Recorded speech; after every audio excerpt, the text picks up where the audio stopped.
Well, now that we know how to write a set using curly brackets, now we can talk about different kinds of sets of real numbers. So real numbers, let me just put it up here.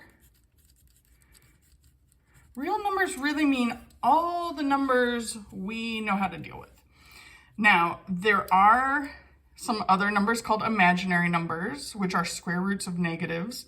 So if you've heard about that before, there are other kinds of numbers, but otherwise, these are all the numbers that we probably know about.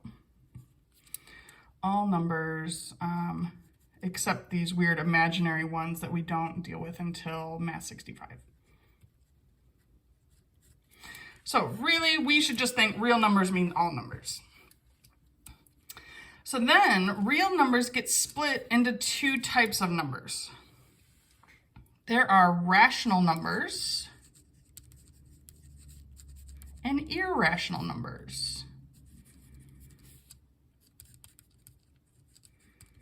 Irrational numbers. The definition of rational, you can actually see it in the root word, which is ratio. These are numbers that can be written as a fraction. Written as a fraction. So that includes all whole numbers, like 2 is the same as 2 over 1. So that counts as a rational number. Definitely any kind of actual fractions that already start as fractions. But another one, like if you start with 0.25, well, that's rational, even though it's a decimal, because that's 1/4. Any kind of repeating decimal, right? Like if I see 0.3 with a line over it, that means 0.3333333 repeating. That's the same as 1/3. So that can also be written as a fraction. So this is any whole number,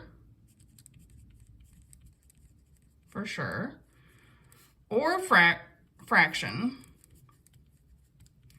or decimals that either stop, like just 0.25, or have this line over it, meaning they repeat, or decimals that stop or repeat. That's what rationals are. So really, these are most of the numbers we deal with. There are some few exceptions. Irrational numbers include strange numbers like pi. Hopefully we've heard of pi before. Let's look on a calculator. So every calculator would have a pi button, even if you're using like a phone calculator. Oftentimes we think of pi as 3.14, like Pi Day is March 14th for 3.14, but really it's not 3.14. It goes on forever and ever, and it goes past your calculator screen too. This is not a repeating decimal. We can't just put a line over something. There's no like repeating pattern. That's what makes it irrational.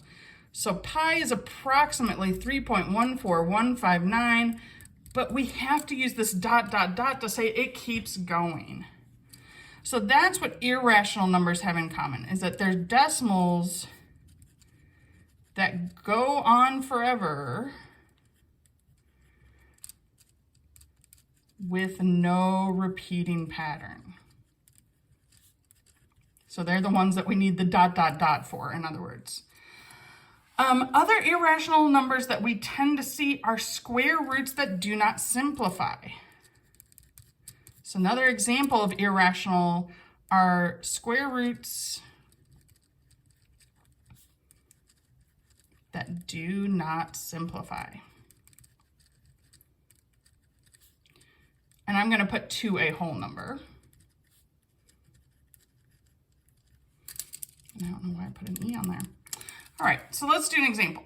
So square root of 4, that's just 2. So that actually counts as rational because square root of 4 is just 2. And that is because 2 times 2 makes 4, right? We're undoing squaring with a square root. But square root of 5, if I put that in a calculator, I would type 5 and then the square root button. That's an ugly decimal. it goes on forever past this calculator screen. There's no repeating pattern. We might see like, oh, well, there's some 7s there, but that's not the same as, 7, 7, 7, 7 the whole way through. So square root of 5 is approximately 2.236, but again, it needs that ... because it goes on forever with no repeating pattern. That's what irrational numbers look like. But if it's a square root that simplifies, that's considered rational. Hopefully that distinction makes sense. It's a little different and it's something we gotta be careful with. Well, rational numbers, since these are the numbers that we use most of the time, these keep going and have some different categories of them as well. One thing I forgot to mention is that rational numbers could be positive or negative. So I should put that over here. Positive or negative, both count. All right, so positive or negative decimals, positive or negative fractions, positive or negative whole numbers. So underneath rational numbers, the next category we're gonna use is called integers. Integers. So integers are positive or negative, but they're the whole numbers. So integers have no decimals or fractions. So one way to write the integers, I'm going to use curly brackets, of course, because we're practicing with these sets. I'm going to put ... and start at like -3. So -3, -2, -1, 0, 1, 2, 3, ...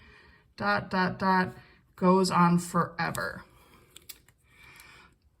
So the ... here isn't the same as like the decimals. It's just saying we're repeating this pattern, like it's going to go up to 4 next, then 5, then 6.